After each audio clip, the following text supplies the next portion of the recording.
नमस्कार साथियों, मैं हूं सचिन कुमार निगम। स्वागत है आपका, अभिनंदन आपके YouTube channel let's crack TET पर। इधर ज्यादा कट रहा है दोस्तों। शुरुआत करते हैं और बढ़ते हैं आगे तरफ। और आपकी क्लास आपकी होती है प्रतिदिन यहाँ पर इतिहास की। मैंने आपको यहाँ तक कराया है क्रम। मैंने पहले से शुरुआत से आपको कराना शुरू किया था। इतिहास के स्रोत क्या होते हैं, जैसे ब्राह्मण स्रोत है आपका, उत्खनन से है, विदेशी विवरण से है। उसके बाद मैंने आपको यहाँ पर हड़प्पा सभ्यता पढ़ाई है, वैदिक सभ्यता पढ़ाई है। उसके बाद में महाजनपद, और आज उसके बाद में मैं आपको यहाँ पर कराने जा रहा हूँ हर्यक वंश के बाद में। यहाँ पर जो शुरू हो रहा है आपका, आज होने जा रहा है, ये लीजिएगा मौर्य राजवंश होगा। यानी कि मौर्य का जो राजवंश था, यह देखते हैं पूरा पाकिस्तान इसने यहाँ पर घेरा हुआ था लगभग। और उसके बाद में यहाँ पर देखेंगे आपका ये सभी क्षेत्र, पूरा दक्षिण भारत यहाँ तक आप ले लीजिएगा। ये जो सारा क्षेत्र है आपका मौर्य राजवंश के अधीन रहा है दोस्तों। अब आगे बढ़ते हैं यहाँ पर और करते हैं यहाँ पर शुरुआत। ठीक है, ये लीजिएगा मौर्य वंश के बारे में पढ़ेंगे। मौर्य राजवंश आपका जो रहा है, मौर्य राजवंश 322 से 185 ईसा पूर्व प्राचीन भारत का एक शक्तिशाली राजवंश था। यह आपका 322 ईसा पूर्व से लेकर के 185 ईसा पूर्व तक आपका रहा है। प्राचीन भारत का एक शक्तिशाली राजवंश था। मौर्य राजवंश ने 137 वर्ष में, मतलब 137 वर्ष राज्य किया यहाँ पर। यानी कि आप देखेंगे यहाँ पर मौर्य राजवंश जो है यहाँ पर भारत में जो रहा, वो 137 वर्ष के आसपास यहाँ पर रहा है। ठीक है, इसकी स्थापना का श्रेय चंद्रगुप्त मौर्य को और उसके मंत्री चाणक्य कौटिल्य को जाता है। अब यहाँ पर अब कितनी बड़ी बात यहाँ पर आपकी है, तो यहाँ पर देखेंगे जो आपका है चंद्रगुप्त मौर्य ने इसकी स्थापना की है मौर्य वंश की, और उसका जो श्रेय जाता है चाणक्य को जाता है, क्योंकि चाणक्य ने ही मौर्य जो आपके चंद्रगुप्त मौर्य है इस वंश का संस्थापक नियुक्त किया था। यह साम्राज्य पूर्व में मगध राज्य में गंगा नदी के मैदानों आज का बिहार एवं बंगाल से शुरू हुआ। इसकी राजधानी पाटलिपुत्र आज के पटना शहर के पास थी। आगे बढ़ते हैं यहाँ पर। चंद्रगुप्त मौर्य ने 322 ईसा पूर्व में इस साम्राज्य की स्थापना की थी। यानी कि 322 ईसा पूर्व में यहाँ पर चंद्रगुप्त मौर्य ने इसकी स्थापना की है, और यह जो राज्य रहा आपका 185 ईसा पूर्व तक रहा। यानी कि यहाँ पर पुष्य संवत जब तक आया, जब तक ये यहाँ पर रहा है। ठीक है, कि और तेजी से पश्चिम की तरफ अपना साम्राज्य का विकास किया। उसने कई छोटे छोटे क्षेत्रीय राज्यों को आपसी मतभेदों का फायदा उठाया। यानी कि आपसी मतभेदों का फायदा उठाने का परिणाम यह हुआ कि अगर उसने मतभेद जो वहां पर रहे हैं, आपसी मतभेदों का फायदा कुछ इस तरह से, क्योंकि उन्हें इसने अलग करके जीत लिया। ठीक है, यानी कि उन पर अधिकार जमाते हुए चले गए, जो सिकंदर के आक्रमण के बाद पैदा हो गए थे। 316 ईसा पूर्व तक मौर्य वंश ने पूरे उत्तरी पश्चिम भारत पर अधिकार कर लिया था। अब यहाँ पर देखेगा पूरा जो आपका उत्तरी पश्चिम भारत है आपका, उस पर पूरा अधिकार कब तक हो गया था आपका, 316 वर्ष में हो गया था। यानी कि केवल 6 वर्ष के कार्यकाल में उसने पूरे पश्चिमी भारत पर यहाँ पर क्या कर लिया था, अपना अधिकार कर लिया था। चक्रवर्ती सम्राट अशोक के राज्य में मौर्य वंश का बृहद स्तर पर विस्तार हुआ। सम्राट अशोक के कारण ही मौर्य साम्राज्य सबसे महान एवं शक्तिशाली बनकर विश्व भर में प्रसिद्ध हुआ था आपका। चक्रवर्ती सम्राट अशोक के राज्य में मौर्य वंश का बृहद स्तर पर विस्तार हुआ। सम्राट अशोक के कारण ही मौर्य साम्राज्य सबसे महान एवं शक्तिशाली बनकर विश्व भर में प्रसिद्ध हुआ था आपका। आगे बढ़ते हैं यहाँ पर। मौर्य के जो शासक रहे, यानी कि उस समय के जो मौर्य के शासक रहे हैं, वो कौन से यहाँ पर शासक थे, किसके शासक ने यहाँ पर जो है शासन क्या था, वह लिस्ट आपके सामने है। मैं आपको यहाँ पर बता रहा हूँ। देखिएगा यहाँ पर चंद्रगुप्त मौर्य जो रहा है आपका, वो 322 से लेकर के 298 ईसा पूर्व तक यहाँ पर रहा था। यानी कि यहाँ पर 24 वर्ष का जो यहाँ पर शासन किया है, वो आपका चंद्रगुप्त मौर्य ने किया है। चंद्रगुप्त मौर्य वंश का संस्थापक रहा है, जो चाणक्य की सहायता से बना था। ठीक है, बिंदुसार आता है नंबर 2। बिंदुसार 298 से लेकर के 271 ईसा पूर्व तक, यानी कि 28 वर्षों तक इनका जो उत्तराधिकारी रहे हैं चंद्रगुप्त मौर्य के, वो बिंदुसार रहे हैं। और बिंदुसार जो आपका 298 से लेकर के 271 ईसा पूर्व तक 28 वर्षों तक राज्य किया था। इसके बाद में सम्राट अशोक का नाम आता है, जो एक बहुत ही बड़े सम्राट के रूप में जाने गए, जिन्हें सम्राट अशोक के नाम से जाना गया। वह लेकर के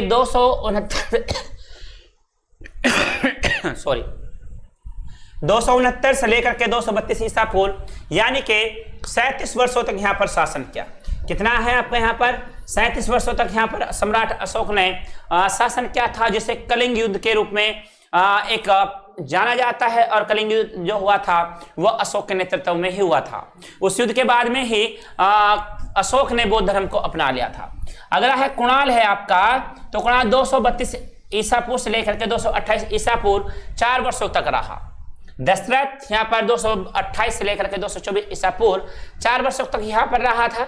यानी कि दशरथ का जो काल है यहाँ पर 4 वर्षों का रहा।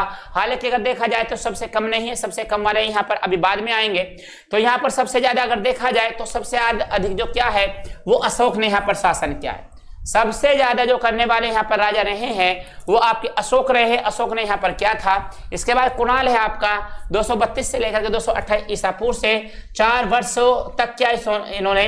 दशरथ है आपका 228 से लेकर के 224 ईसा पूर्व तक किया और कार्यकाल यहाँ पर 4 वर्षों तक रहा।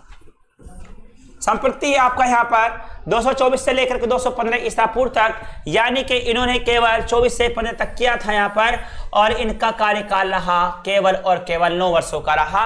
इसके बाद में शालीशुक है आपका यहाँ पर, शालीशुक 215 से लेकर के 202 ईसा पूर्व, यानी कि 13 वर्षों तक यहाँ पर इन्होंने शासन किया। और देववर्मन ने यहाँ पर 202 से लेकर के 195 ईसा पूर्व तक 7 वर्षों तक यहाँ पर शासन किया था दोस्तों। धनवन है आपका 185 ईसा पूर्व से लेकर के 187 ईसा पूर्व तक यहाँ पर शासन क्या कह सकते हैं कि यहाँ पर 8 वर्षों तक यहाँ पर शासन किया गया। ठीक है। अब इसके बाद में सबसे जो कम शासन क्या है वो है आपका बृहद्रथ है, और उन्हें 87 से लेकर के 85 तक किया, यानी कि 185 ईसा पूर्व तक उन्होंने किया। यह है जो शुरुआत 322 ईसा पूर्व से लेकर के शुरुआत था, और यहाँ पर 185 ईसा पूर्व तक ये रहा। बृहद्रथ सबसे अंतिम राजा रहे इसमें, और 2 वर्षों तक इन्होंने किया। बृहद्रथ को जो है उसकी सेनापति ने पुष्यमित्र शुंग ने उन्हें उसे मार दिया, और उसके बाद में वहां पर शुंग वंश की स्थापना की। और यह शुंग वंश जो था लगभग एक ब्राह्मण वंश रहा है दोस्तों यहाँ पर। इसके साथ आगे बढ़ते हैं।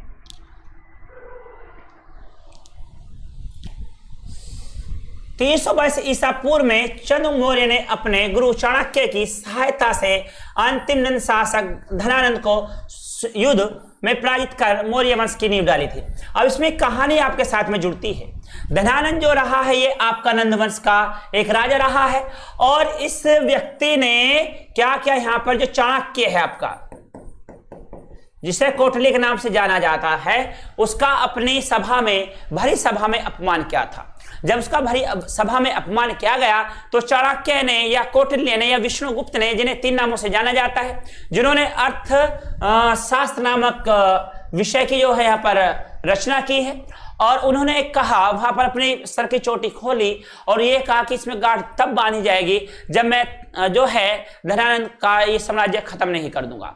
उसके बाद में उन्होंने एक खेलते हुए बच्चे को, जो बच्चा एक खेल बच्चों के साथ में खेल रहा था और वहां पर एक नाटक कर रहा था, उस नाटक के अंतर्गत वह राजा बना हुआ था, और वह राजा का रोल वहां पर निभा रहा था, किरदार में था।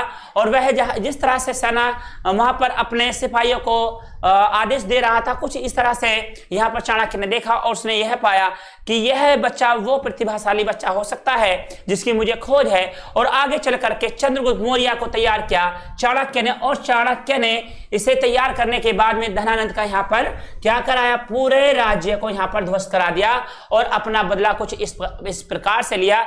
ये कहा जाता है आपके यहाँ पर इतिहास के अनुसार। ठीक है, इसी के साथ आगे बढ़ते हैं। चंद्रगुप्त मौर्य ने नंदों को पराजित कर मौर्य साम्राज्य की स्थापना की। यह साम्राज्य गणतंत्र व्यवस्था पर राजतंत्र व्यवस्था की जीत थी। अब यह देखिएगा यहाँ पर आपने चंद्रगुप्त मौर्य ने नंदों को पराजित कर दिया।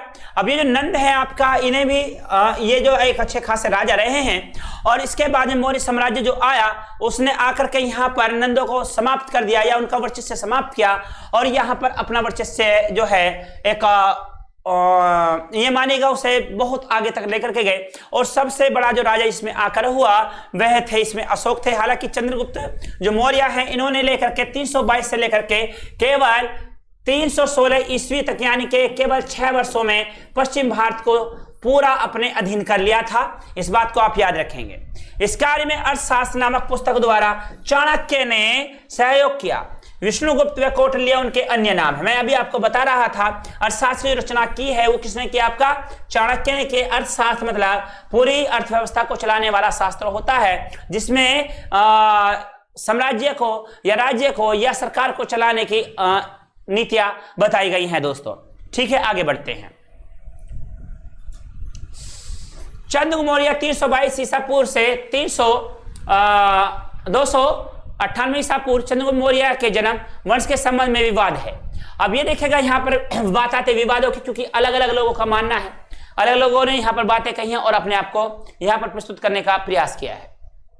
ठीक है, तो यहाँ पर चंद्रगुप्त मौर्य के जन्म वंश के संबंध में विवाद है। ब्राह्मण, बौद्ध तथा जैन ग्रंथों में परस्पर विरोधी विवरण यहाँ पर आपको मिलता है।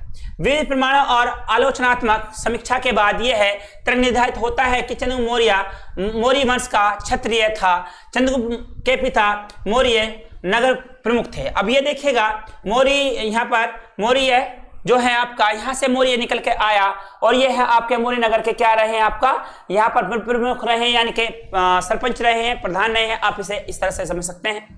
और ये है क्षत्रियों से ही जुड़े हुए रहे थे आपका।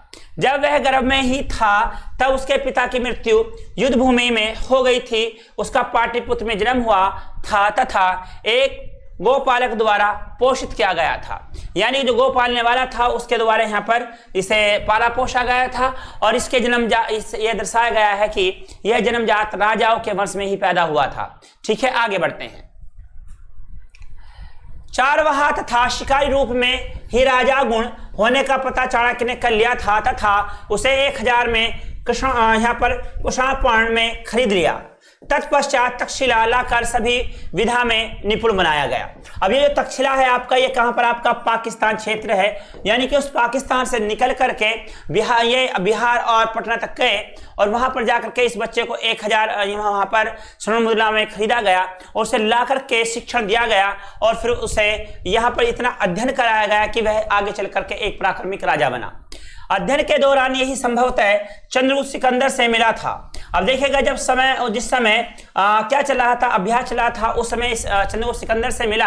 अब देखिए मैं आपको बता देता हूं ये क्या कहना चाह रहा है। 323 ईस्वी की बात है, सिकंदर की मृत्यु हुई है बेबीलोन में जाकर के। अब देखिएगा बाहर जो आया है 327 ईसा पूर्व में सिकंदर भारत आया था। ठीक है, भारत को जीतने के लिए आया था और उस समय चंद्रगुप्त मौर्य जो है शिक्षा ले रहा था और उस समय में यह है जो किससे मिला है, आपका सिकंदर से मिला है। सिकंदर की मृत्यु हो गई तथा उत्तरी सिंधु घाटी में प्रमुख यूनानी क्षत्रप यहाँ पर फिलिप द्वितीय की हत्या हो गई। अब यहाँ पर दोनों मर गए हैं और फिलिप भी मर चुका है यहाँ पर। उसके बाद में यहाँ पर चंद्र मौर्य के विशाल साम्राज्य में काबुल, हेरात, कांधार, बुलिस्तान, पंजाब, गंगा यमुना का मैदान, बिहार, बंगाल, गुजरात तथा विंध्य और कश्मीर के भूभाग शामिल थे।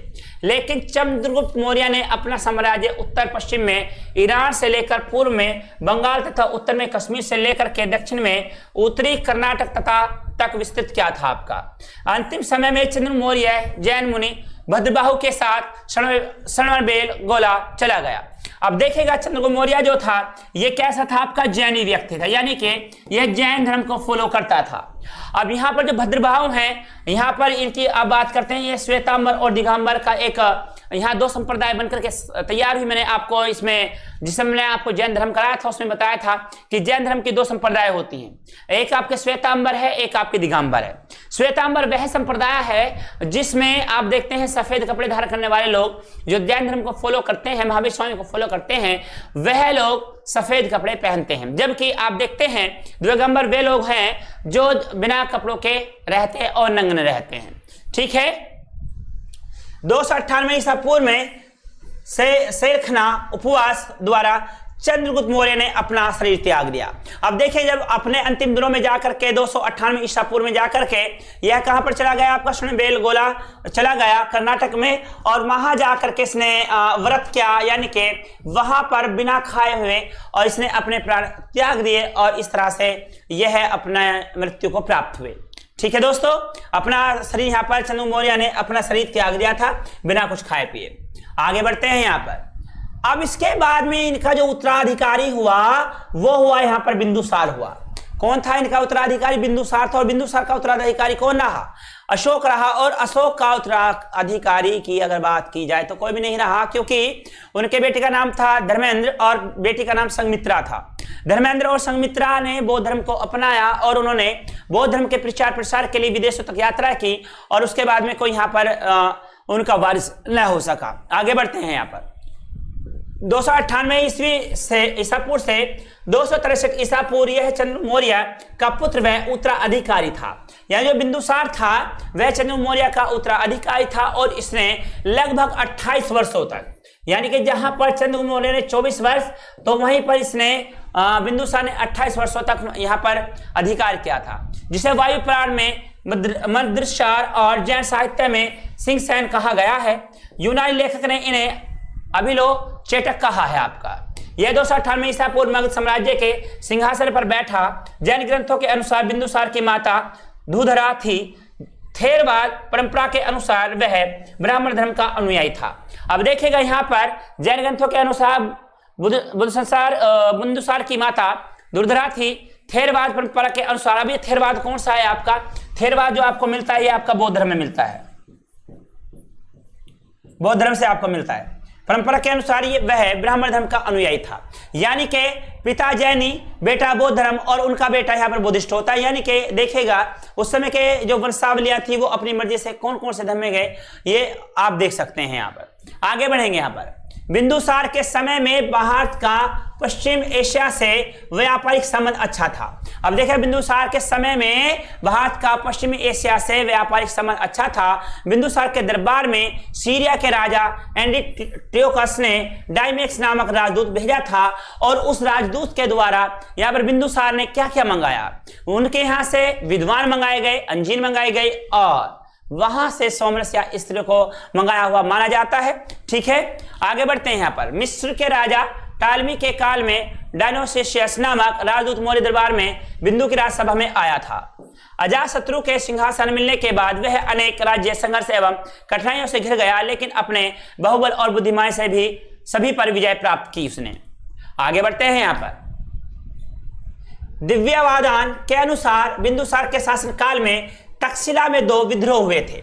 अब यहाँ पर जब तक्षशिला में 2 विद्रोह हुए तो एक विद्रोह को यहाँ पर दबाने के लिए अशोक को भेजा गया। यहाँ पर देखिएगा जिनका दमन करने के लिए पहली बार सुसीम, दूसरी बार अशोक को भेजा गया। सुसीम भाई है और उसके बाद में अशोक को भेजा गया।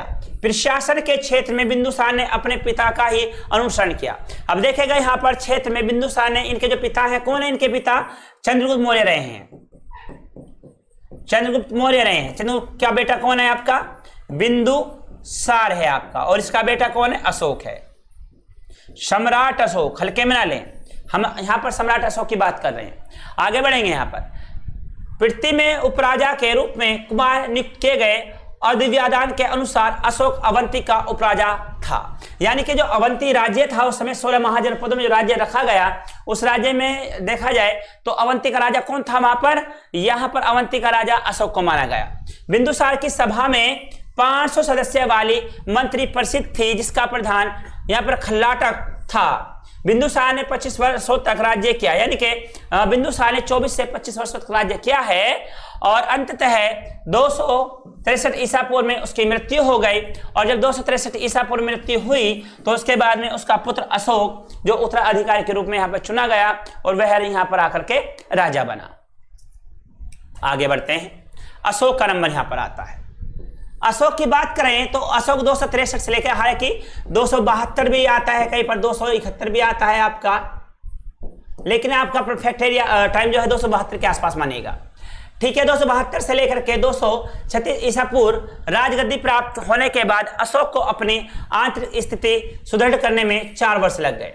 यानी कि उसने जो अपनी राज स्थिति है उसको बनाने में, सही से उसे मजबूती देने में 4 वर्षों का समय लगा। इस कारण राज्यारोहण 4 साल बाद 269 ईसा पूर्व में हुआ था। वह 273 ईसा पूर्व में सिंहासन पर बैठा था। यहाँ पर 73 के अनुसार आप देखें तो यहाँ पर उसका अभिषेक जो है 269 ईसा पूर्व में हुआ था, वह 273 में पूर्व में सिंहासन पर बैठा था। अभिलेख में उसे देवना प्रियदर्शी एवं राजा आदि उपाधियों से संबोधित किया गया है। आगे बढ़ते हैं। मास्की तथा गणजरा के लेखों में उसका नाम अशोक तथा पुराणों में उसे अशोक वर्धन कहा गया। यानी कि अगर आप अभिलेखों में जाएंगे तो वहां पर उसका नाम अशोक मिलता है, लेकिन आप अगर पुराणों में जाएंगे तो पुराणों में इसका नाम अशोक वर्धन मिलता है। साथियों क्या नाम मिलेगा यहाँ पर? अशोक वर्धन। ठीक है। सिंहली अनुसूचियों के अनुसार अशोक ने 99 भाइयों की हत्या करके राज सिंहासन प्राप्त किया था। यानी कि कहा जाता है कि अशोक के जो हैं ये 100 भाई थे। कितने भाई थे? 100 भाई थे, जिसमें इसने क्या किया? 99 को मृत्यु दी, मृत्यु के घाट उतार दिया और एक अकेला सिंहासन पर बैठ गया। ठीक है। हत्या करके राज सिंहासन प्राप्त किया था, लेकिन उस उत्तराधिकारी के लिए कोई स्वतंत्र प्रमाण प्राप्त नहीं है। ये केवल और केवल भ्रांति के रूप में ऐसा कहा जाता है, लेकिन यहाँ पर कहीं पर लिखित प्रमाण ये नहीं है कि ऐसा हुआ है। दिव्यादान में अशोक की माता का नाम सुभद्रांगी है, जो चंपा के एक ब्राह्मण की पुत्री थी। दिव्यादान में अशोक की माता कौन है? आपका सुभद्रांगी रही हैं, और यह है कहाँ की है? आपकी चंपा के एक ब्राह्मण की पुत्री रही हैं, जिनसे शादी की है बिंदुसार ने। ठीक है। बौद्ध धर्म की सिंगरी अनुसूत्रियों के अनुसार बिंदुसार की 16 पत्नियां और 101 संतानें थी। देखिएगा यहाँ पर 16 पत्नियां, 101 संतानें, यहाँ एक नहीं झिलती, 4 बच्चे नहीं झिलते। अब ये देखिएगा, ये राजा जो उस समय में हुआ करते थे, ये अपना वर्चस्व बनाने के लिए जिस राज्य में जाया करते थे, उस राज्य में जा करके उसको जीतते थे, और उसको जीत करके या तो उन्हें रानी अच्छी लगती थी, या फिर वहां के राजा जो है अपनी बेटी से खुद ही शादी कर दिया करते थे कि इस राजा से संबंध अच्छे बने रहें, क्यों ना हम इसे दुश्मन की जगह रिश्तेदार ही बना लें। ऐसा करने के कारण इन्होंने जो है बहुत सारी शादियां की, और ऐसा ही यहां पर होता रहा। आगे बढ़ेंगे यहाँ पर, जिसमें से सबसे बड़े बेटे का नाम सुसीम था। मैंने आपको बताया था सुसीम जो है, जो एक विद्रोह को दबाने के लिए सुसीम को भेजा गया, और दूसरी तरफ भेजा गया अशोक को। ठीक है। सबसे छोटे बेटा का नाम तिष्य था। इस प्रकार बिंदुसार के बाद मौर्य वंश का वारिस सुसीम था, किंतु ऐसा नहीं हुआ क्योंकि अशोक ने राजगद्दी के लिए उसे मार दिया था। अब यहाँ पर अशोक ने सत्ता के लालच में आकर अपने बड़े भाई सुसीम को मार दिया, और वह गद्दी पर बैठ गया। बौद्ध ग्रंथ महावंश और दीपवंश के अनुसार सम्राट अशोक ने अपने 99 भाइयों की हत्या करके सिंहासन हासिल किया, और सबसे छोटे भाई तिष्य को छोड़ दिया, क्योंकि उसने अशोक की मदद की थी अपने भाइयों को मरवाने में। अब देखिएगा यहाँ पर महावंश और दीपवंश है आपका, बौद्ध ग्रंथ महावंश और दीपवंश के अनुसार ये सारी बातें कही गई हैं। तो उसने सबसे छोटे भाई को छोड़ दिया गया, इसका नाम तिष्य था। ठीक है। आज भी पटना में वो कुआं है जहां अशोक ने अपने भाइयों और उनके समर्थक मौर्यवंशी अमात्यों को मारकर फेंक दिया था। आगे बढ़ते हैं, यहाँ पर लेते हैं अगली तरफ चलते हैं। सिंहली अनुसूत्रिया के अनुसार उज्जैनी जाते समय अशोक विदिशा में रुका, जहां उसने श्रेष्ठी की पुत्री देवी से विवाह किया, जिससे महेंद्र और संघमित्रा का जन्म हुआ। देखिए, संघमित्रा और जो महेंद्र है, दोनों एक ही माँ के बेटे हैं, बेटा बेटी हैं, जिनका जन्म आपका श्रेष्ठी से हुआ है। विद्यादान में उसकी एक पत्नी का नाम तिष्य रक्षिता मिलता है आपका। उसके लेख में केवल उसकी पत्नी का नाम करुणावाकी है, जो तीवर की माता थी। बौद्ध परंपरा एवं कथाओं के अनुसार बिंदुसार अशोक को राजा नहीं मानकर सुसीम को सिंहासन पर बैठना चाहता था। अब देखिएगा यहाँ पर बिंदुसार अशोक को राजा नहीं बनाकर किसे बनाना चाहता था? सुसीम को बनाना चाहता था, क्योंकि सुसीम जो बड़ा बेटा था और अशोक छोटा था। लेकिन अशोक ने क्या किया? वहां पर सुसीम को मार दिया और खुद राज्य गद्दी पर बैठ गया, जबकि वह उस समय में अशोक कहाँ का? अवंती का उप राजा था, यानी कि वहां का जो उप शासक था वो कौन था आपका? वहां पर अशोक हुआ करता था। इसके बाद में चाहता था, लेकिन अशोक एवं बड़े भाई सुसीम के बीच युद्ध की चर्चा है, और यहाँ पर युद्ध की चर्चा कुछ इस कदर बढ़ी कि यहाँ पर बताया गया कि सुसीम को अशोक ने मार दिया। ठीक है, आगे बढ़ते हैं। अब देखिए साम्राज्य विस्तार की यहाँ पर बात करेंगे। इनका जो साम्राज्य विस्तार है वो किस तरह से रहा। उस समय मगध भारत का सबसे शक्तिशाली राज्य था। मगध पर कब्जा होने के बाद चंद्रगुप्त सत्ता के केंद्र पर काबिज हो चुका था। चंद्रगुप्त ने पश्चिम तथा दक्षिण भारत पर विजय अभियान आरंभ किया। इसकी जानकारी अप्रत्यक्ष साक्ष्यों से मिलती है। रुद्रदामन के जूनागढ़ शिलालेखों में लिखा है कि सिंचाई के लिए सुदर्शन झील पर एक बांध पुष्पगुप्त द्वारा बनाया गया था। पुष्पगुप्त उस समय अशोक का प्रांतीय राज्यपाल था। अब ये पुष्पगुप्त जो रहा है ये अशोक का प्रांत राज्यपाल रहा और उसके द्वारा यहाँ पर जो है सुदर्शन झील पर एक बांध बनाया गया जिससे वहां पर सिंचाई का कार्य हो सके।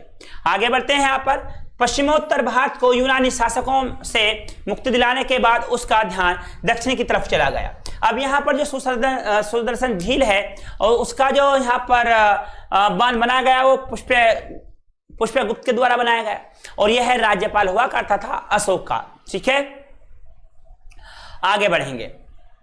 चंद्रगुप्त ने सिकंदर, यानी कि चंद्रगुप्त जो है सिकंदर से मिला है और सिकंदर को क्या कहा गया? अलेक्जेंडर कहा गया। सेनापति शैलकुश है आपका और ये 304 ईसा पूर्व के आसपास हराया था। ग्रीक विवरण इस विजय का उल्लेख नहीं करते हैं पर इतना कहते हैं कि चंद्रगुप्त और सेल्यूकस के बीच एक संधि हुई थी जिसके अनुसार सेल्यूकस ने कांधार, काबुल, हेरात, बलूचिस्तान के प्रदेश चंद्रगुप्त को दे दिए थे। इसके साथ ही चंद्रगुप्त ने उसे 500 हाथी भेंट किए थे। इतना भी कहा जाता है चंद्रगुप्त ने सेल्यूकस की बेटी कर्नेलिया से वैवाहिक संबंध स्थापित किया था आपका। ठीक है, अब यहाँ पर चंद्रगुप्त ने जो बताया आपका, चंद्रगुप्त ने सेल्यूकस की बेटी से यहाँ पर क्या सेल्यूकस निकेटर की जो बेटी रही है उसे यहाँ पर शादी कर ली है। ठीक है, आगे बढ़ेंगे। सेल्यूकस ने मैक्सनीज को चंद्रगुप्त के दरबार में भेजा था।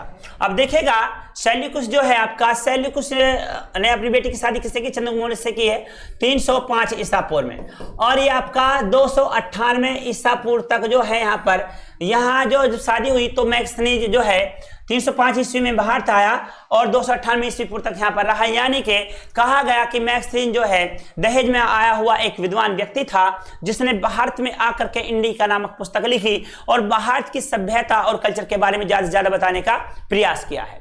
ठीक है, चंद्रगुप्त के दरबार में राजदूतों के रूप में भेजा था। यहाँ पर पुलटाक के अनुसार सेंडोकोटस उस समय तक सिंहासन रूढ़ हो चुका था।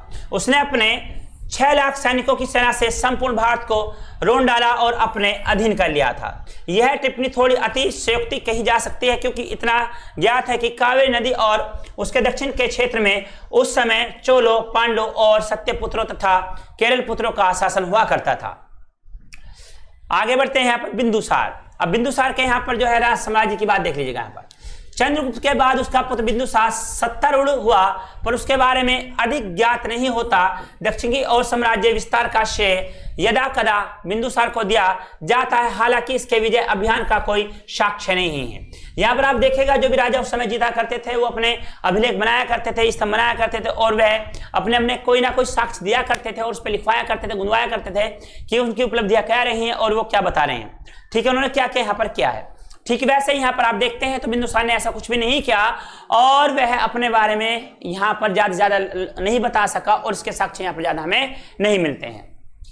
जैन परंपरा के अनुसार उसकी मां का नाम यहाँ पर दुर्धरा था और पुराणों में वर्णित बिंदुसार ने 24 वर्षों तक, यानी कि यहाँ पर 25 दिखा रहा, 25 वर्षों तक शासन किया था। उसे अमित्र घात, दुश्मनों को संहार करने वाला की भी उपाधि दी जाती है। इसे यूनानी ग्रंथों में अमित्रो कैंडीज का नाम दिया गया है आपका। बिंदुसार आजीवक धर्म को मानता था। उसने एक यूनानी शासक एवं टियोक्स प्रथम से सूखी अंजीर, अब मैंने क्या बताया था आपसे कि इसने जो है ना यूनानी शासकों से कुछ खाने की चीजें मंगाई और कुछ ऐसी चीजें मंगाई जो अलग थी बिल्कुल। जैसे देखेगा सूखी अंजीर मंगवाई खाने के लिए, मीठी शराब मंगवाई और दार्शनिक मंगवाए गए। और कुछ लेखों में कहा जाता है कि इसके साथ साथ में सुंदर स्त्रियां भी उसने अपने लिए मंगाई थी यहाँ पर। तो कौन कौन आप यहाँ पर आए? सूखी अंजीर, मीठी शराब और दार्शनिक, ये मैं आपको पहले ही बता चुका था लेकिन अभी सामने आया है आपके।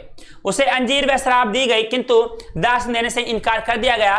उसे सूखी अंजीर और यहाँ पर शराब दे दी गई कि खाइए पिएगा, मौज कीजिएगा, और उससे स्त्रियां भी दे दी गई कि आप रासलीला पूरी कीजिएगा जो आपका मन करे, लेकिन आपको दार्शनिक नहीं दी जाएंगे। अगर हम आपको दार्शनिक दे देंगे तो हमारे पास में क्या बचेगा और हम क्या कर पाएंगे। ठीक है, ये बिंदुसार के लिए था आपका। सम्राट अशोक भारत के ही नहीं बल्कि विश्व के इतिहास के सबसे महान शासक में से एक है। अपने राजकुमार के दिनों में उन्होंने उज्जैन तथा तक्षशिला के विद्रोह को दबा दिया था, पर कलिंग की लड़ाई उनके जीवन में एक निर्णायक मोड़ साबित हुई और उनका मन युद्ध में हुए नरसंहार से गिलानी से भर गया। उन्होंने बौद्ध धर्म अपना लिया तथा उसके प्रचार के लिए बहुत कार्य किए। सम्राट अशोक को बौद्ध धर्म में उपगुप्त ने दीक्षित किया था, उन्होंने देवाना प्रिय, प्रियदर्शी और जैसी उपाधि धारण की थी। दोस्तों आगे बढ़ेंगे यहाँ पर। अब है यहाँ पर प्रशासन कैसा रहा है। यह साम्राज्य रहा, अब की बार प्रशासन है। प्रशासन में किस तरह की व्यवस्था रही है और किस तरह से इन्होंने प्रशासन को चलाया है ना। आगे बढ़ते हैं। मौर्य साम्राज्य की राजधानी पाटलिपुत्र थी। इसके अतिरिक्त साम्राज्य को प्रशासन के लिए 4 और प्रांतों में बांटा गया। आपका यह पूर्वी भाग की राजधानी तोसाली थी, तो दक्षिण भाग की स्वर्णगिरी थी। इसी प्रकार उत्तरी तथा पश्चिम भाग की राजधानी क्रमश तक्षशिला तथा उज्जैन थी। इसी के अतिरिक्त यहाँ पर समापा, इशिरा तथा कौशाम्बी भी महत्वपूर्ण नगर थे। तो ये आपका दोस्तों में ठीक है, ये आपका रहा। यहां तक आपने क्या होगा इसको, ठीक है। इसी के साथ आगे बढ़ते हैं। राज्य के प्रांतपालों कुंभ होते थे, जो स्थानीय प्रांतों के शासक थे। कुमार की मदद के लिए हर प्रांत में एक मैत्री प्रसिद्ध था। महामात्य होते थे। प्रांत आगे जिलों में बटे होते थे। प्रत्येक जिला गांव के समूहों में बटा होता था। प्रदेशी जिला प्रशासन का प्रधान होता था। रज्जुक जमीन को मापने का काम करता था। प्रशासन की सबसे छोटी इकाई गांव थी, जिसका प्रधान ग्रामीण कहलाता था। आपका ठीक है। तो यहां पर आप देखिएगा इस तरह की यहां पर जो प्रशासन हुआ करता था, यहां पर प्रशासनीय व्यवस्था हुआ करती थी। ठीक है दोस्तों, इसी के साथ आगे बढ़ते हैं। अब है आर्थिक स्थिति। आर्थिक स्थिति दोस्तों मैं थोड़ा सा पानी ले लेता हूं, उसके बाद मिलता हूं आपसे। चलिए दोस्तों आगे बढ़ते हैं। थोड़ा सा ब्रेक लिया पानी पीने तक का। आगे बढ़ते हैं। आर्थिक स्थिति। इतने बड़े साम्राज्य की स्थापना का एक ही परिणाम यह हुआ कि पूरे साम्राज्य में आर्थिक एकीकरण हुआ। अब देखिएगा जब जितना बड़ा राज्य होगा उसमें आप देखेंगे आर्थिक संकट भी आ सकता है। कई बार आर्थिक जो बातें होती हैं वो उन पर भी पूरा ध्यान दिया जाता है ना। अब होता क्या है कि यहाँ पर आर्थिक स्थिति कैसी बनी है। जब यहाँ पर साम्राज्य बड़ा हुआ तो यहाँ पर आर्थिक एकीकरण हुआ, यानी कि जहाँ पर आर्थिक को बात लेकर के अलग अलग राज्य में अलग अलग जैसी स्थितियां बनी हुई थी, वहां पर सब जगह आकर के एक जैसा देखा गया। ठीक है। किसानों को स्थानीय रूप से कोई कर नहीं देना पड़ता था, हालांकि इसके बदले उन्हें कड़ाई से परवाजी मात्रा में कर केंद्रीय अधिकारियों को देना पड़ता था। इसी बीच उसी समय की मुद्रा पण थी। अब देखिएगा जिस तरह से आप यहाँ पर देखें, रुपया है, दिनार है और डॉलर है, आपने अलग अलग जगहों पर अलग अलग नाम से देखा होगा। ठीक वैसा ही उस समय में उसकी मुद्रा को कहा जाता था, पण कहा जाता था, यानी कि उस समय पण दिया जाता था।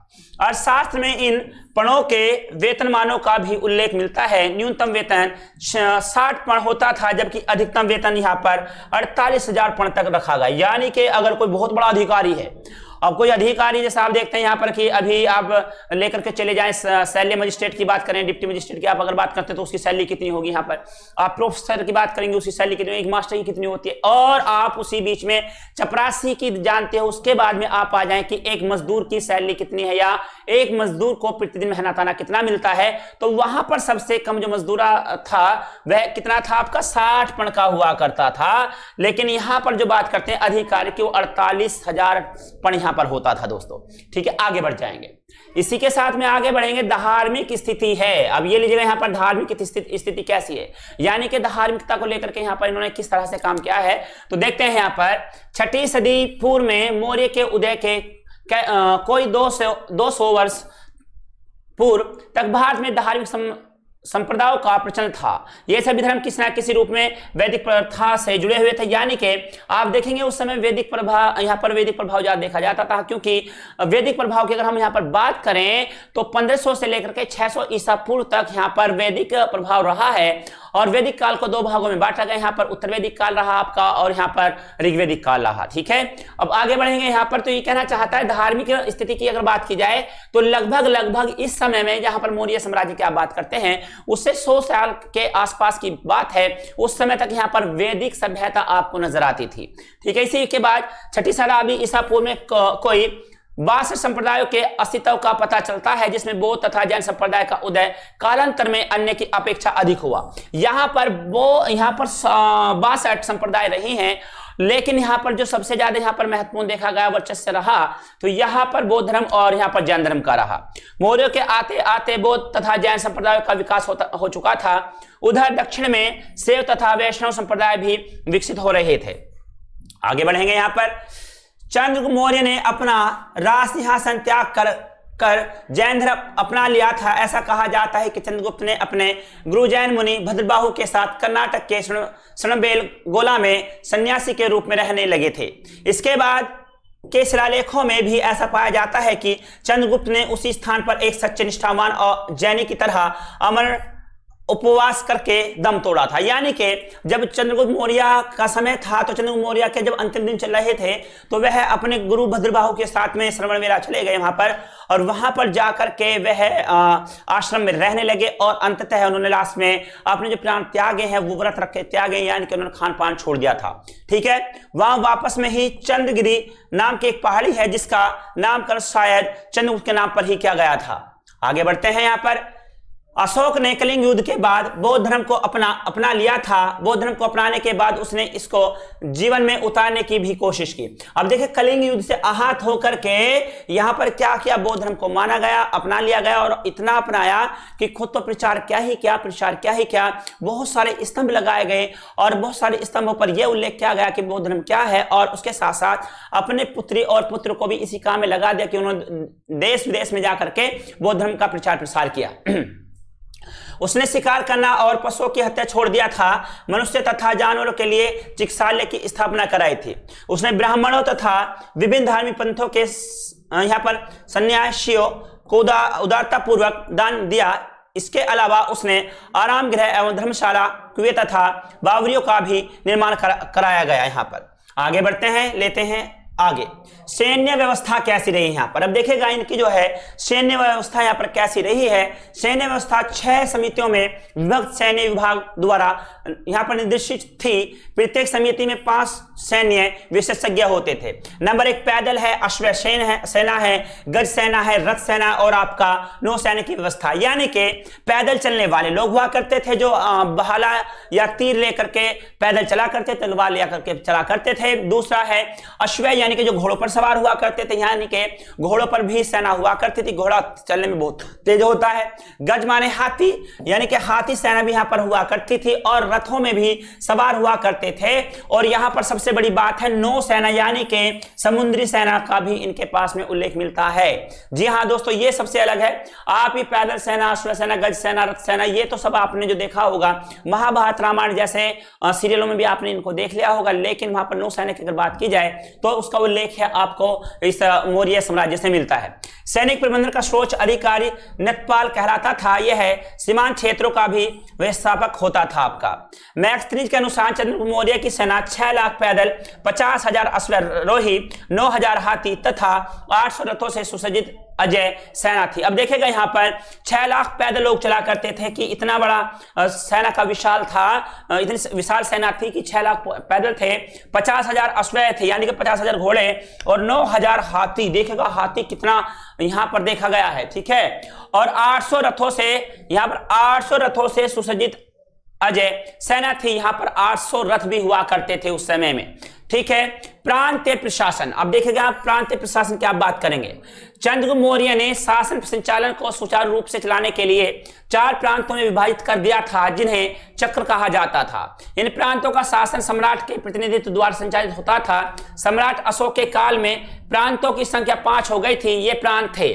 प्रांत राजधानी है आपका प्राची, मध्य देश है आपका पाटलिपुत्र से, आपका उत्तरा पथ आपका तक्षशिला से है, आपका दक्षिणा पथ आपका स्वर्णगिरी से है, आपका अवंती राष्ट्र आपका उज्जैनी से है। तो यहां देखेंगे ये आपका यहाँ पर राजधानी प्रांत की प्राचीन या मध्य प्रदेश पाटलिपुत्र की आप बात करेंगे। यहाँ पर उत्तरा पथ आपका तक्षशिला है और दक्षिणा पथ आपका स्वर्णगिरी है और अवंती राष्ट्र आपका उज्जैनी होता है दोस्तों, मध्य प्रदेश साइड का आपका क्षेत्र। कलिंग तोसली, अब देखेंगे यहाँ प्रांतो चक्रों का प्रशासन राजवंशीय कुमार आर्यपुत्र नामक पदाधिकारियों द्वारा होता था। कुमारा भाष्य की सहायता के लिए प्रत्येक प्रांत में महापात्र नामक अधिकारी होते थे। शीर्ष पर साम्राज्य का केंद्रीय प्रभाग, तत्पश्चात प्रांत आहार विषय में विभक्त था। ग्राम प्रशासन की निम्न इकाई थी। 100 ग्राम के समूह को संग्रह कहा जाता था आपका। आगे बढ़ते हैं यहाँ पर नगर प्रशासन। अब ये लीजिएगा आपका यहाँ पर नगर प्रशासन होगा। मैक्सथनीज के अनुसार मौर्य शासन की नगरीय प्रशासन 6 समिति में विभक्त था आपका। प्रथम समिति उद्योग शिल्पों का निरीक्षण करता था। तृतीय समिति आपका विदेशियों की देखरेख करता था।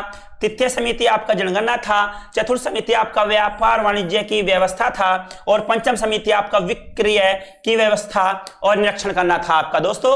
तो यहाँ पर देखते हैं नगर प्रशासन में आपका यहाँ पर जो है प्रथम समिति जो है आपका वो क्या करती थी, उद्योग शिल्पों का निरीक्षण करता था आपका, यानी कि उद्योग जो लोग थे, उद्योग से जुड़े हुए लोग थे, उन लोगों के बारे में यहाँ पर पता रखता है शिल्पीकार यानी कि और जो उद्योग चलाते हैं। द्वितीय समिति आपका विदेशों का देखरेख करता था। तीसरी आपका जनगणना के आधार पर यानी कि यहाँ पर तीसरी समिति क्या जनगणना करती है कि हमारे प्रांत में कितनी जनगणना है। और उसके बाद चतुर्थ समिति आपका व्यापार वाणिज्य की व्यवस्था करता है, यहाँ पर कि व्यापार कैसा है, कहाँ से किस तरह की यहाँ पर हमारे पास वस्तु का आदान प्रदान हो रहा है। इसके बाद में पंचम समिति आपका विक्रय की व्यवस्था निरीक्षण करता है आपका। आगे होगा अष्ट समिति विक्री कर व्यवस्था नगर में अनुशासन बनाए रखने के लिए तथा अपराधों पर नियंत्रण रखने हेतु पुलिस व्यवस्था थी, जिसे यहाँ पर रक्षित कहा जाता था। यूनानी स्रोतों से ज्ञात होता है कि नगर प्रशासन में 3 प्रकार के अधिकारी होते थे, एग्रोनोई, एंटीनोमाई और आपका सैन्य अधिकार। तो यहाँ पर जो है आपका ये समितियां थी आपके पास में। और अगला बढ़ते हैं आगे, देखेगा मौर्य साम्राज्य का पतन कैसे हुआ है। यहाँ पर देखेंगे मौर्य साम्राज्य का पतन कैसे हुआ, क्या कारण रहा पतन होने का। तो देखेगा मौर्य सम्राट की मृत्यु यहाँ पर 237 से लेकर 236 ईसा पूर्व के उपरांत लगभग 2 सदियों यानी कि 322 से लेकर 185 ईसा पूर्व से चले आ रहे शक्तिशाली मौर्य समाज का विघटन हो गया। यहाँ पर ये जो चला था 322 से लेकर के 185 में आकर के विघटन हुआ और लगभग 137 वर्ष यह है शासन रहा। अंतिम मौर्य सम्राट वृद्धदत्त की हत्या उसके सेनापति पुष्यमित्र शुंग ने कर दी। इस मौर्य साम्राज्य समाप्त हो गया। मैंने आपको बताया था कि वृद्धदत्त की जो हत्या की है, आपको पूर्व में मैंने बताया था वो पुष्यमित्र शुंग ने किया और उसने यहाँ पर सत्ता अपने हाथों में ले ली है। आगे बढ़ेंगे। यहाँ पर पतन के कारण कौन कौन से रहे हैं, यहाँ पर आपका देखिएगा पतन के कारण कौन कौन से रहे। नंबर 1 आपका अयोग्य एवं निर्बल उत्तराधिकारी रहे, यानी कि अयोग्य और निर्बल अधिकारी थे जिन पर शासन नहीं हुआ। जैसे आप देखते हैं कि बिंबिसार ने 24 वर्ष किया, उसके बाद में आपने देखते चंद्रगुप्त मौर्य ने जो है 24 वर्ष किया, बिंबिसार ने 28 वर्ष किया और उसी के बीच में आगे चल करके जो है अशोक ने 37 वर्ष शासन किया था। उसके बाद में किसी ने 8 वर्ष किया है, किसी ने 9 वर्ष किया है, किसी ने 4 किया, किसी ने 2 वर्ष किया है। और वृद्धदत्त तो ऐसा रहा जिसने 2 ही वर्ष किया था केवल। तो यहां पर अयोग्यता साबित होती है, ये निर्बल रहे हैं, अयोग्य एवं निर्बल उत्तराधिकारी रहे। शासन का अत्यधिक केंद्रीकरण था आपका, राष्ट्रीय चेतना का अभाव था, आर्थिक एवं सांस्कृतिक समानताएं थी, प्रांतीय शासकों के अत्याचार थे, करों की अधिकता थी और अशोक की धर्म नीति और अमात्यों के अत्याचार था। तो यहां पर ये सारी बातें यहां पर निकल के आती हैं। आगे बढ़ेंगे। यहाँ पर अयोग्य तथा निर्बल उत्तराधिकारी, अब देखिएगा यहाँ पर अशोक ने पहले ही अपने भाइयों को मार दिया था, इसलिए उससे ऐसे लोगों को अपने राज्य में सामान बना पड़ा जो मौर्य वंशी नहीं थे। परिणाम स्वरूप अशोक की मृत्यु के बाद विद्रोह करके स्वतंत्र हो गए और अशोक ने बौद्ध धर्म को अपनाने के बाद अपने दिग्विजय नीति, चारों दिशाओं में विजय को धम विजय नीति में बदल दिया था, जिसके परिणाम स्वरूप मौर्य वंशी शासकों ने अपना कभी भी राज्य विस्तार करने की कोशिश नहीं की और यहाँ पर ये निर्बल होते चले गए। आगे बढ़ते हैं। यहाँ पर राजतरंगिणी से ज्ञात होता है कि कश्मीर में जालोक ने स्वतंत्र राज्य स्थापित कर लिया था। तारानाथ के विवरण से पता चलता है, तारानाथ जो है ये आपके तिब्बत के यात्री रहे हैं। तारानाथ के विवरण से पता चलता है कि वीरसेन ने गांधार प्रदेश में स्वतंत्र राज्य की स्थापना कर ली थी। कालिदास के मालविका गिरिमित्र के अनुसार विदर्भ भी एक स्वतंत्र राज्य हो गया था। परवर्ती मौर्य शासकों में कोई भी इतना सक्षम नहीं था कि वह समस्त राजाओं को एक छत्र शासन व्यवस्था के अंतर्गत संगठित करता। विभाजन की इस स्थिति में यवनों का सामना संगठित रूप से नहीं हो सका और साम्राज्य का पतन अश्वय संभावी था आपका। आगे बढ़ते हैं। यहाँ पर शासन का अति केंद्रीकरण होता है आपका, यहाँ पर शासन का अति केंद्रीकरण है। मौर्य प्रशासन ने सभी महत्वपूर्ण कार्य राजाओं के नियंत्रण में होते थे। उसे वरिष्ठ पदाधिकारियों की नियुक्ति का सर्वोच्च अधिकारी प्राप्त था। सर्वोच्च अधिकार प्राप्त था। मैं कह रहा अधिकारी प्राप्त क्या सोचता है, अधिकार प्राप्त था। ऐसे में अशोक की मृत्यु के पश्चात उसके निर्बल उत्तराधिकारियों के काल में केंद्रीय नियंत्रण से सही से कार्य नहीं हो सका और राजकीय व्यवस्था चरमरा गई। और यहां पर इस काम को ये सही से नहीं करे और राज्य व्यवस्था यहां पर चरमरा गई, उसे यह कंट्रोल नहीं कर सके और यहां पर इन समस्याओं का सामना करना पड़ा। आगे बढ़ते हैं, आगे बढ़ेंगे इसमें और ये लीजिएगा यहां पर आर्थिक संकट क्या आया। अब यहां पर देखिएगा आर्थिक संकट का यहां पर सबसे बड़ा क्या कारण रहा, लीजिएगा यहां पर अशोक ने बौद्ध धर्म अपनाने के बाद 84,000 स्तूप बनाकर राजकोष खाली कर दिया और इन स्तूपों को बनवाने के लिए प्रजा पर कर बढ़ा दिया गया और इन स्तूपों की देखभाल के खर्चे का वो सामान्य प्रजा पर आ पड़ा। यानी कि उन्होंने यहाँ पर 84,000 स्तूप बनवाए जिसमें जानकारियां लिखी गई और बुद्ध का यहाँ पर प्रचार प्रसार अच्छे से किया गया और यहाँ पर इसलिए अर्थव्यवस्था चरमरा गई क्योंकि जो ये आपका बन करके तैयार हुआ 84,000 वहां से राजकोष खाली हो गया और यह राजकोष भरने के लिए कहां पर जनता पर भार पड़ने लगा। ठीक है, आगे बढ़ेंगे। यहां पर अशोक की धर्म नीति क्या रही, यहां पर अशोक की अहिंसक नीतियों के कारण मौर्य वंश का साम्राज्य खंडित हो गया और उसे रोकने के लिए वे कुछ भी नहीं कर पाए। उदाहरण के तौर पर आप कश्मीर के सामांत जलों को ले सकते हैं जिसने अशोक के बौद्ध बनने के कारण कश्मीर को अलग राष्ट्र घोषित कर दिया क्योंकि वो शैव धर्म जो केवल शिव को आदि अनंत परमेश्वर मानते हो का अनुयायी था और बौद्ध धर्म को पसंद नहीं करता था। तो यह जो है आपका यहाँ पर किसको मानता था, शैव को मानता या शिव को मानता था, यह बौद्ध धर्म को नहीं मानता था। यह बात बिल्कुल सही है कि अगर आचार्य चाणक्य की जगह कोई बौद्ध भिक्षुक चंद्रगुप्त मौर्य का गुरु होता तो वह उनको अहिंसा का मार्ग बताता और मौर्य वंश की स्थापना भी न हो पाती। आगे बढ़ते हैं। यहाँ पर अवशेष यहाँ पर क्या रहे हैं, मौर्यकालीन सभ्यता के अवशेष भारतीय उपमहाद्वीप में जगह जगह पाए गए हैं। आपका पटना पाटलिपुत्र के पास कुम्हारार में अशोककालीन भग्राव शेष पाए गए हैं। आपका अशोक के स्तंभ तथा शिलोत्कर्णी उपदेश साम्राज्य के विभिन्न हिस्सों में मिले हैं। आपका आगे बढ़ेंगे यहाँ पर, अब ये आगे बढ़ेंगे यहाँ पर और जानकारी आपको मिलती है। जैसे आप यहाँ देखेंगे यहाँ पर अजयपाल चंद्रगुप्त मौर्य का कुल मौर्य प्राचीन क्षत्रिय कबीले के हिस्से रहे हैं। ब्राह्मण साहित्य विशाखादत्त कृत व यूनानी स्रोत के अनुसार मौर्य क्षत्रिय चंद्रवंशी राजवंश है। मौर्य के क्षत्रिय होने के प्रमाण हैं बौद्ध धर्म ग्रंथ, जैन धर्म ग्रंथ, हिंदू धर्म ग्रंथ। सम्राट अशोक के शिलालेखों में लिखा है कि मैं उसी जाति में पैदा हुआ हूं जिसमें स्वयं बुद्ध पैदा हुए हैं। बुद्ध की जाति की प्रमाणिकता हो चुकी है कि वो क्षत्रिय कुल में पैदा हुए थे। आगे बढ़ते हैं। यहाँ पर यहाँ पर देखिएगा पांचवा बिंदु आपका है सम्राट बिंदुसार के इतिहास की जानकारी जिस दिव्य दान पुस्तक में लिखे है वो क्षत्रिय कुल में पैदा हुए हैं। सबसे सीधा और सरल प्रमाण यह है कि स्वयं चाणक्य कट्टरवादी ब्राह्मण थे, वो कभी भी किसी शूद्र को ना अपना शिष्य बनाते और ना ही चंद्रगुप्त को राजा बनाने में मदद करते। लोगों का मानना है कि जो है ना चंद्रगुप्त मौर्य जो है वो शूद्र रहे हैं जबकि आचार्य चाणक्य एक जो है पंडित रहे हैं, ब्राह्मण रहे हैं और वह कभी शूद्र को शिक्षा नहीं देते। तो यहाँ पर यह सिद्ध होता है कि यहाँ पर यह क्षत्रिय कुल से ही रहे हैं। ठीक है, हिंदू ग्रंथ विष्णु पुराण और स्कंद पुराण के अनुसार शाक्य सूर्यवंश से संबंधित क्षत्रिय हैं और चंद्र के पूर्वज इसी वंश से संबंधित है और इसलिए वो भी क्षत्रिय हैं। आपका चंद्रगुप्त को शूद्र केवल एक ही प्राचीन साहित्य मिथिलाक्षर में लिखा है जो कि एक नाटक है और ये गुप्त काल में विशाखादत्त द्वारा लिखी गई एक कीर्ति है या नाटक है। आपका चंद्रगुप्त मौर्य के वंशज आज मौर्य या मौर्य धनगरों में पाए जाते हैं। प्राचीन काल में चित्तौड़गढ़ में पे राज करा था।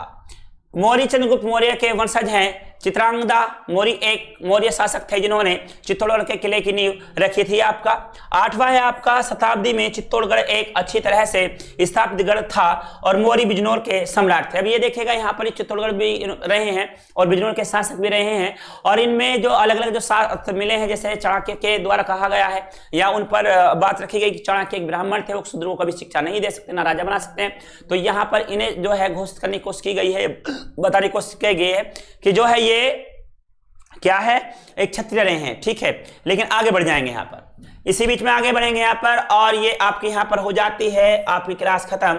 ये मौर्य साम्राज्य था। आपको ये कैसा लगा, कैसे इससे आपको जानकारी मिली, ये क्लास आपको कैसी लगी जरूर बताइएगा। मिलता हूँ कल आपसे आपके अगली क्लास में, तब तक के लिए मुझे दीजिएगा अनुमति। Good day, good luck, goodbye, जय हिंद।